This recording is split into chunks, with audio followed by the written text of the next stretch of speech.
Walajjeesuun keenya mootummaa miti meetti yaada nama kamirraayyuu Gooftaa Yesuus garuu maa barbaada nuti addaan walirree kana nuti ofiin jechuuf adeemna dubbiin nuuf agaluu mee kottaa maaloo sammuutti deebina walajjeesuun keenya mootummaa miti meetti yaada nama kamirraayyuu Gooftaa Yesuus garuu maa barbaada nuti addaan walirree kana nuti ofiin jechuuf adeemna dubbiin nuuf agaluu mee kottaa maaloo sammuutti deebina.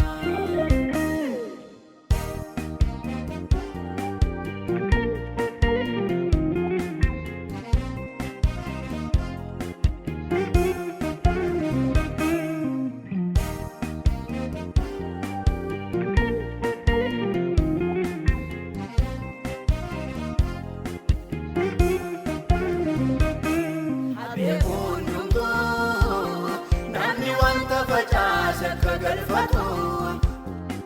yaasta'el kanii ija Gooftaa duraa homtuun dhokatu irraan gaarii taanee keessi yennaa badee maal bu'aa qaba fiiguu qofaa miti of ilaaluun beenyuu fudhatama qaba abeeku hundumtuu namni wanta facaase akka galfatu yaasta'el kanii ija Gooftaa duraa homtuun dhokatu irraan gaarii taanee keessi yennaa badee maal bu'aa qaba fiiguu qofaa miti of ilaaluun beenyuu fudhatama qaba.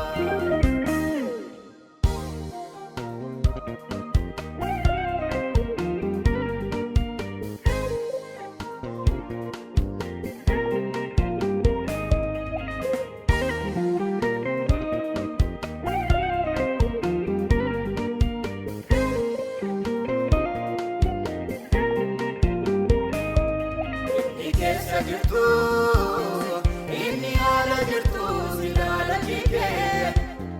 garamitti gortaa gaafanni mul'atu faayisaan kee adaraa dammaqii guyyaa fakkaatamaa dhalli dheeraa Gooftichi mul'achuuf milikinni hunduu raawwateera